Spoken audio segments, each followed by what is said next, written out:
ஓம் முருகா போற்றி, கந்தா போற்றி, கடம்பா போற்றி, கதிர்வேலா போற்றி. அறுபடை வீடு கொண்ட முருகப்பெருமானே போற்றி போற்றி. உன் கஷ்டத்திற்கு இன்றுதான் கடைசி நாள். இது திருத்தணி முருகனின் அருள்வாக்கு என் செல்லமே. இன்று இருளாக இருந்த உன் வாழ்விற்கான ஒளியையும் உனக்கு இனிப்போடு நிச்சயமாக நல்லதொரு செய்தியை இந்த முருகப்பெருமான் உனக்கு அருள்பாலிப்பேன். இனி நீ மகிழ்ச்சியாக இருக்க வேண்டிய தருணம் வந்துவிட்டது. கவலைகளை எல்லாம் மறந்துவிட்டு சந்தோஷமாக நான் சொல்வதை கேள். உனது பாரங்களையும் உனது வம்சாவளியில் இருந்து வருபவர்களின் பாரங்களையும் என் மீது சுமத்து. நான் அதை முழுவதுமாக சுமந்து கொள்வேன். நீ செய்த தவறுகள் பல வகைகள் இருக்கலாம். அதை மனப்பூர்வமாக உணர்ந்து என் மீது பக்தியை செலுத்து. முருகா முருகா என்று என் நாமத்தை சொல்லிக்கொண்டே இரு. அவரவர் வாழ்க்கையில் 1000 தான் இருந்தாலும் நமது வாழ்க்கையில் இந்த முருகப்பெருமான் இருக்கிறான் என்பதுதான் உனக்கு பலன். முருகா முருகா என்று என் நாமத்தை சொல்லிக்கொண்டே இருந்தால் பிரார்த்தனைகள் எதுவுமே தேவையில்லை. எனது நாமமே அதை செய்து முடிக்கும். ஒளிமயமாக விடியப் போகும். நிச்சயமாக உனது வாழ்க்கை வெற்றிகளை சேர்க்கும் நாளாகத்தான் அமையும். நீ நம்பினால் இந்த முருகப்பெருமானை மனதார நினைத்து கொண்டே இரு.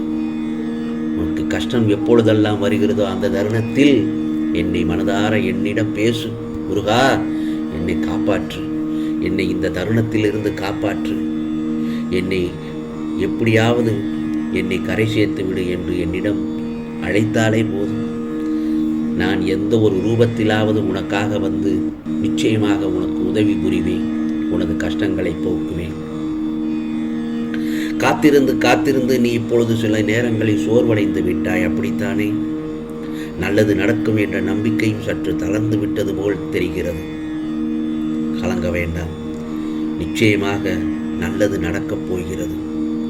பல இழப்புகள் உறவுகளிடத்திலும் அவமரியாதை என நீ அனுபவித்த கஷ்டங்களை கூற வார்த்தைகளே இல்லை. உன்னுடைய பாரங்களை என் மீது கிடக்கும்போது நீ புலம்புவதில் அர்த்தமே இல்லைதானே? யாருக்குமே எந்த துரோகமுமே செய்யாமல், யாருக்கும் எந்த கெடுதலும் செய்யாமல் தர்மத்தின்படி தூய வாழ்க்கை நடத்துவதால் தான் இவ்வளவு துன்பங்களை சந்திக்கிறேன் என்று புலம்புகிறாயா? நேர்மையாக வாழும்போது நிறைய கஷ்டங்கள் வரத்தான் செய்யும். அதற்காக வழி நெறி தவறி வாழ்க்கையை நடத்துவது அது உனக்கு அழிவை தரும். நேர்மையாக வாழும் வாழ்க்கைக்கு நிச்சயம் பரிசு உண்டு. அந்த பரிசானது உனக்காக சீக்கிரமே உன் கையில் கிடைக்கப் போகிறது. உன் வாழ்க்கை தரத்தையும் உயரச் செய்யப் போகிறது அந்த பரிசு. எனவே நேர்மையாக வாழ்வதை ஒருபோதும் கைவிடாதே. உனக்குள் இருக்கும் கவலைகளை பார்ப்பவர்களிடம் எல்லாம் சொல்ல வேண்டாம். சொல்லி சொல்லி புலம்ப வேண்டாம். ஏனென்றால் சிலருக்கு எப்போதும் நீ கஷ்டப்பட்டு கொண்டே இருக்கணும் என்ற உனக்கு கேடு நினைப்பவர்களிடம் போய் உன் கவலைகளுக்கு நீ ஆறுதல் தேடுகிறாய். நாம கஷ்டத்தில் இருக்கும் போதோ அல்லது நம்ம மனசு சஞ்சலமாக இருக்கும் போதோ ஏதாவது ஒரு வழியில் இந்த முருகப்பெருமான் நமக்கான ஆறுதலான வார்த்தையை நம்மகிட்ட சேர்த்து விடுவார். நிச்சயமாக உன்னிடம் சேர்த்து விடுவேன்.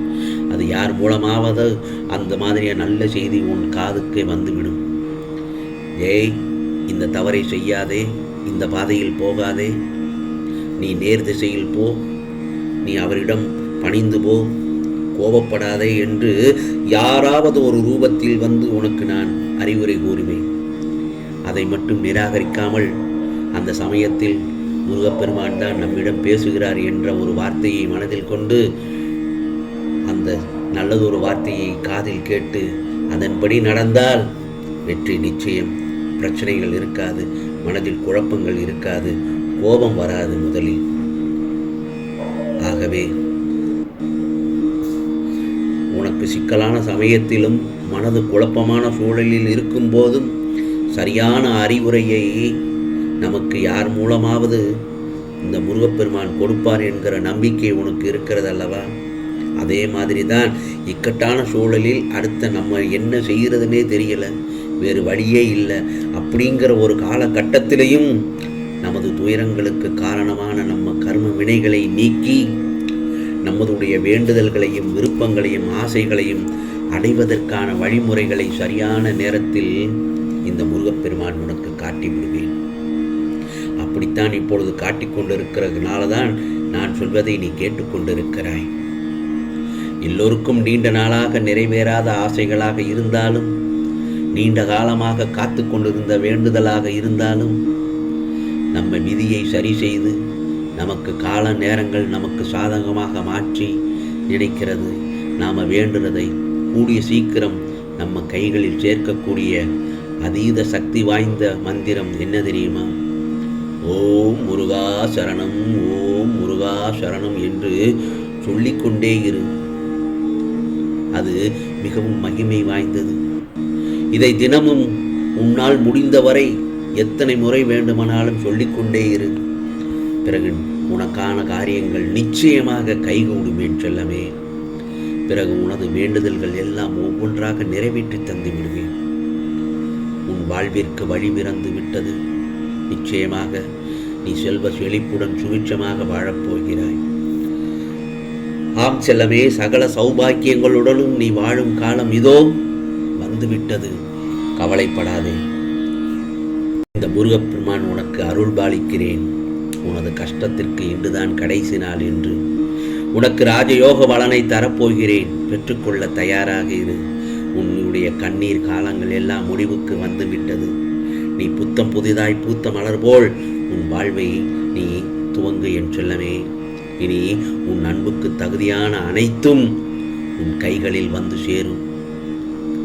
நீ எதிர்பார்த்திருந்த அனைத்தும் உன்னை வந்து சேரும்படி நான் உனக்கு அருள்வாளித்து விட்டேன். இந்த திருத்தணி முருகனின் அருள்வாக்கு என்றும் பொய்த்ததில்லை. ஆம் செல்லமே, உன் கஷ்டத்திற்கு கடைசி நாள் என்று சொன்னேன் அல்லவா? இனி ஒவ்வொரு நாளும் மன நிம்மதியான, அமைதியான, சந்தோஷமான, நிறைந்த வாழ்க்கையை பெறப்போகிறாய். வேலுண்டு வினையில்லை முருகா, மயிலுண்டு துணையில்லை முருகா என்று வேலுண்டு வினையில்லை. ஓ முருகா போற்றி, கந்தா போற்றி என்று என் நாமத்தை சொல்லிக்கொண்டே இரு. நம்பிக்கையோடு இரு. உனக்கான பொன்னான காலம் ஆரம்பித்து விட்டது. ஆம் செல்லமே, இனி நீ பட்ட கஷ்டங்கள் எல்லாம் இன்றோடு முடிந்து விட்டது. உனக்கானது எல்லாம் நிச்சயமாக நல்லது நடக்கும். நல்லது மட்டுமே நடக்கும். அதுவும் நன்மையாகவே நடக்கும். ஓம் முருகா சரணம், ஓம் முருகா சரணம், ஓம் முருகா சரணம்.